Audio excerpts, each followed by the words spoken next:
రాష్ట్రంలో ఒక్కొక్క డిపార్ట్మెంటు ఉద్యోగులు ప్రభుత్వానికి వారి డిమాండ్ల సాధన కోసం ధర్నాలు చేస్తూనే ఉన్నారు. అందులో భాగంగా ఇటీవలే చూసుకున్నట్లయితే మనకి మున్సిపల్ ఉద్యోగులు, అంగన్వాడీ ఉద్యోగులు అలా ఈ విధంగా ఒక్కొక్క డిపార్ట్మెంట్ చేసుకొస్తుంది. అందులో భాగంగా మనకి వైకేపీ, డిఆర్డీఏ ఉద్యోగులను కూడా క్రమబద్ధీకరించాలని చెప్పేసి వీరైతే ధర్నా అయితే మొదలుపెట్టారన్నమాట. కర్నూలు బీ క్యాప్ సంబంధించి మనకి వైకేపీ, డిఆర్డీఏ ఉద్యోగులను క్రమబద్ధీకరించాలని కోరుతూ ధర్నా చౌక్ వద్ద చేపట్టిన నిరవధిక సమ్మె కొనసాగుతూనే ఉంది.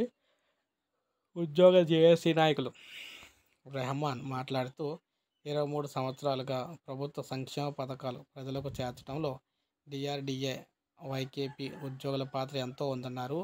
వారిని క్రమబద్ధీకరించాలని వీరైతే డిమాండ్ అయితే చేయడం అయితే జరిగిందనమాట. సర్ఫకు సంబంధించిన మాట వీరు. సో ఆ సంక్షేమానికి సంబంధించి డిపార్ట్మెంట్లో ఉన్న వాళ్ళన్నమాట వీళ్ళందరినీ కూడా క్రమబద్ధీకరించాలి, రెగ్యులర్ చేయాలని చెప్పేసి వీరైతే డిమాండ్ చేయడం జరుగుతుంది.